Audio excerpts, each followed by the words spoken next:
Good morning, ladies and gentlemen, and members of the press. My name is Larry Warren. 20 years ago, in 1980, I was a security specialist assigned to RAF Bentwaters, Woodbridge, NATO Air Force facilities in Suffolk, East Anglia. I had a secret security clearance. I guarded our backline nuclear weapons that were stored there at the time, without the knowledge of the people of Great Britain. I went through a portion of a 3-night UFO event where objects made incursions over our WSA, fired pencil-thin beams of light into them, and adversely affected the ordnance possibly. These objects were on the ground on 2 different nights. Potentially there was another life form seen. This is an unpopular truth. These events were of extreme defense significance to not only Her Majesty's government, but this government as well, and they are still shrouded in secrecy. They are very complex, they are very vast. This is more about a human rights issue than just a UFO issue. 20 years ago, this room would be empty. I see a turn in history. This is history in motion, but unfortunately it's history with a security classification. I would be more than honored to swear under oath that I experienced what I did, I saw what I saw. These events produced not only, after numerous denials by this government, a memo by Lieutenant Colonel Charles Holt, our deputy base commander, which reads like science fiction. It also produced, years later, an on-site audio tape he made as these objects performed their feats and did what they did and violated airspace. These events are of extreme defense significance. I hope my brothers in arms that went through these events will be given immunity at some point and be able to join us here. It is an honor to share the stage with all of these people. And I think for all of our children, my son Dennis, God bless you, son, we can change the world. You're heroes for being here also, and I will testify in front of Congress if asked to. God bless. Thank you.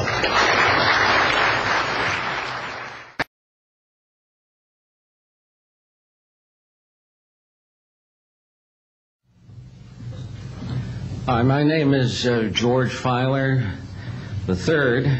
The reason I'm here is because George Filer V is in the hangar and will be born on Friday. And I'm a retired intelligence officer and flyer with almost 5,000 hours, and I didn't believe in UFOs until London Control called us in the winter of 1962 and asked us, would we chase one? And we said, sure. So we let down from 30,000 feet to 1,000 feet where the UFO was hovering, and we went into a steep dive and actually exceeded the red line of the aircraft. So it's kind of dangerous chasing UFOs. In any case, I was able to get the UFO on the aircraft radar at about 40 miles, and we could see a light out in the distance, and as we closed, we kept on picking up this radar return.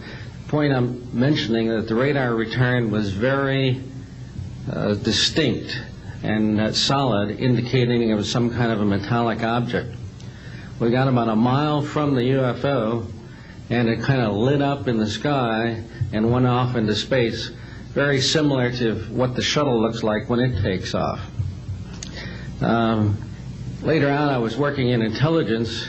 In Vietnam, I briefed General Brown about UFOs. When I was in 21st Air Force, McGuire Air Force Base, I briefed General Glau about a UFO over Tehran, Iran in 1976.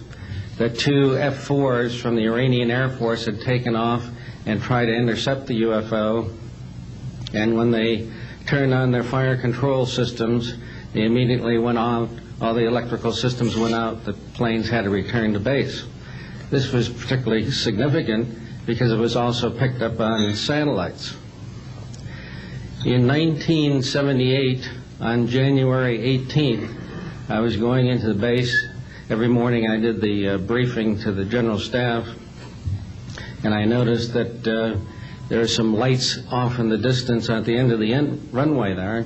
And when I got into the command post, the senior master sergeant in charge said that there had been UFOs in the pattern all night. They're on radar. The tower had seen them. They gotten aircraft reports and so on. And that one had landed or crashed at Fort Dix. Fort Dix and McGuire are right together. And this is kind of like the Roswell of the East. But in any case, an alien had come off the craft and had been shot by a military policeman, and apparently was wounded and was heading for McGuire. So for whatever reason, the aliens liked the Air Force better than the Army, perhaps because they're shooting at them. But in any case, our security police went out there and found him on the end of the runway dead. And they asked me to brief the general staff, General Tom Sadler, and at the 8 o'clock stand-up briefing. And I said, I don't think I want to do this. You know, the general doesn't have a good sense of humor, and I'm not sure I believe this. So I did some checking, called the 438th Command Post, and everybody had pretty much the same story. And at 8 o'clock that morning, just before I went on, was going to brief this, and I was very worried about it. They said, don't brief it, that it's too hot, so to speak. That's pretty much my story, and I'm prepared to tell the story in front of Congress, and it is the truth. Now, because of this, I've stayed interested in UFOs, and I'm the Eastern Director of the Mutual UFO Network. And between the National Reporting Center and Peter Davenport and the MUFON, we get 100 reports a week on average of people from all over the United States that see these things regularly.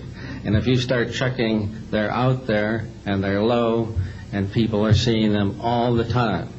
And these are highly qualified people, all of whom essentially give us the reports by email. Thank you.